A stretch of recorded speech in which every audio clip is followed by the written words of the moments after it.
আমার আর ছোটো মেয়ের জন্য ব্রেকফাস্টে নিয়ে নিয়েছি। আমি খাবো মুসলি আর ছোটো মেয়ে খাবে চকোস। ও স্কুলে গেছিলো, স্কুল থেকে এক্ষুনি ফিরলো। আজকে বলল ভাত বা সুজি কিছুই খাবে না, ওর ইচ্ছে করছে চকোস খেতে, তো ওকে চকোস দিয়ে দিলাম। আর স্কুলে তো টিফিন দেওয়া হয়, আর 11টার সময় বাড়িতে ফেরে আর কি প্রত্যেক দিন। তারপরে একটু ভাত খাইয়ে স্নান করিয়ে ঘুম পাড়িয়ে দিই। আর এই যে উনি আজকে হেয়ার কাট করতে গেছিলো, তো হেয়ার কাট করে এসছে।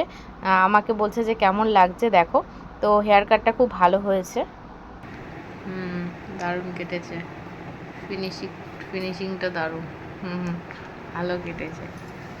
তুমি ওনার কাছে ছাড়া আর কারো কাছে চুল কাটো না? ওর সাথে সেটিং হয়ে গেছে না, ওর সাথে ছাড়া আমার ভালো লাগে না, যেখানে কাটি না কেন।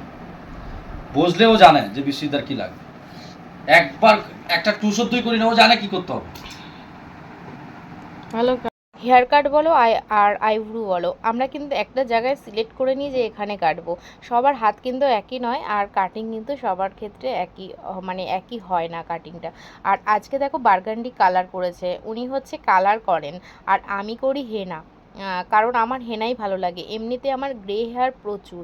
আর যদি কালার করি, কালার তো কালারে কি হয়, কালারে হচ্ছে আরও গ্রে হেয়ারগুলো কভার হয় না ঠিক মতন, আর আরও গ্রে হেয়ার বেড়ে যায়। তো একদমই কালার করা ভালো না, কালারে কিন্তু চুল রাফও হয়।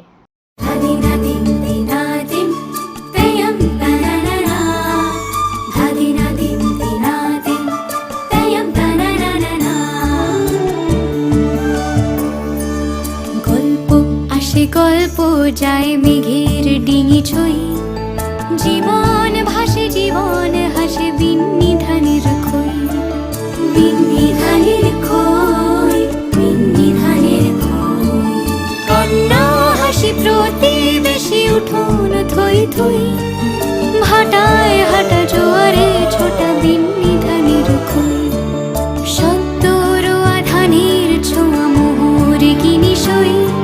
আজকে অনেক দিন পর বাঁধাকপি নিয়ে এসেছে, আর বাঁধাকপি কিন্তু এখন ভালো লাগে না, আর বাঁধাকপিতে প্রচুর পরিমাণে গ্যাসও হয়। কিন্তু হয়েছে আমার বর ভালোবাসে, তো একটার হাফ নিয়ে এসছে বাঁধাকপি। এখানে দেখো মেয়ে ঘুমিয়ে পড়েছে, যেহেতু স্কুলে যায় সকালবেলা, সেই জন্য কিন্তু স্কুল থেকে এসে খাওয়া দাওয়া করে ঘুমিয়ে পড়ে। আবার ঘুম থেকে উঠে তারপরে কিন্তু ওকে আবার একটা কিছু খাওয়াবো, ভাতই খাওয়াবো আজকে, যেহেতু ভাতও খায়নি। আর এখানে দেখো আমি কিন্তু হেনা করেছি আজকে। আর আমি বললামই আগেই যে আমি কোনো কালার করি না, আগে না প্রচুর কালার করেছি, কালারে না গ্রে হেয়ার প্রচুর বেড়ে গেছে। এমনিতেই আমার ছোটোবেলা থেকেই গ্রে হেয়ার, কিন্তু এখন বয়সের সাথে সাথে আরও তো প্রচুর পরিমাণে বেড়ে গেছে। দেখবে শরীরে একটা জিনিস খারাপ হতে শুরু করলে না, সেটা কিন্তু দীর্ঘদিন খারাপই হয়, ভালোর দিকে কিন্তু আর যায় না, কারণ দিন দিন তো বয়সটাও বাড়ে, তাই না? তো এই রেজাল্টটা তোমাদেরকে দেখাবো যে আর কি গ্রে হেয়ার কি সুন্দর কভার হয়ে যায়। আর পুরো হেলদি প্যাক একটা, যেহেতু এটার মধ্যে ডিম দেওয়া হয়, আর ডিমের না কুসুম দেবে না যদি কখনো হেনা করো, ডিমের সাদা অংশটা দেবে। আর যাদের গ্রে হেয়ার আছে তারা কিন্তু দই একদমই স্কিপ করবে, দই দেবে না। জানি যে দই হেয়ারের জন্য প্রচুর ভালো, কিন্তু দইয়ে কি হয় বলো তো, কালারটা কেটে যায়। তুমি বার্গান্ডি কালার করো বা ব্ল্যাক কালার করো, তাতে কিন্তু কালারটা কেটে যায় দইয়ে। দইয়ের প্যাকটা আলাদা করে বানিয়ে তারপরে মাথায় অ্যাপ্লাই করতে পারো, চুলে অ্যাপ্লাই করতে পারো, সেটার ক্ষেত্রে আলাদা, কিন্তু হেনার সাথে অ্যাপ্লাই করবে না। তো এখন তো হেনা করে 1 ঘন্টা রাখতে হবে। আর ওখানে কিন্তু দেখলে যে বাঁধাকপিটা সেদ্ধ হচ্ছে, আমি কিন্তু পুরো রান্নাটা তোমাদেরকে দেখাতে পারিনি, কারণ হচ্ছে নিজেকে একটু টাইম দিয়েছি যেহেতু, সেখানে কিন্তু আমার অনেকটাই সময় চলে গেছে। আর দেখো সংসারের মাঝখানে নিজের জন্য সময় বের করা কিন্তু ভীষণই মুশকিল। তোমরা যারা হাউস ওয়াইফ আছো তারা তারা তো জানোই যে সংসারের মাঝখানে নিজের জন্য সময় বের করা কতটা কঠিন একটা ব্যাপার। কিন্তু কিছু করার নেই, নিজেকেও তো ভালোবাসতে হবে আর নিজেকেও ঠিক রাখতে হবে। আমি যদি নিজেই ঠিক না থাকি তাহলে বাচ্চাদেরকে কি করে তো দেখো সন্ধেবেলায় কিন্তু ঘুম থেকে উঠে মেয়েদেরকে পড়তে বসিয়ে দিয়েছি, আর সামনেই যেহেতু ওদের এক্সাম রয়েছে। আর এইদিকে দেখো আমি তো হেনা করার পর তোমাদেরকে আর লুকটা দেখাইনি, এটা হচ্ছে ফাইনাল লুক। তোমরা যারা আমার ভিডিও দেখো তারা তো দেখেইছো যে আমার প্রচুর পরিমাণে গ্রে হেয়ার রয়েছে, আর মাসে কিন্তু একটা করে হেনা করলে কিন্তু একদম এনাফ, পুরো 1 মাসে কিন্তু গ্রে হেয়ার কভার থাকে।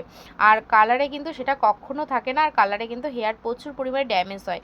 কতটা সিল্কি হয়েছে চুলটা দেখে বুঝতেই পারছো, যেহেতু আমি চুলটা বেঁধেছি তাই জন্য ছেড়ে দেখাতে পারছি না। তো গ্রে হেয়ার তো সুন্দরভাবে কভার হয়ে গেছে। তো চলো আজকের ভিডিওটা এই পর্যন্তই রাখছি। যদি ভালো লাগে একটা লাইক করে দিও, আর যারা সাবস্ক্রাইব করেছো তাদেরকে অনেক ধন্যবাদ, আর যারা এখনও সাবস্ক্রাইব করোনি চ্যানেলটা সাবস্ক্রাইব করে দিও।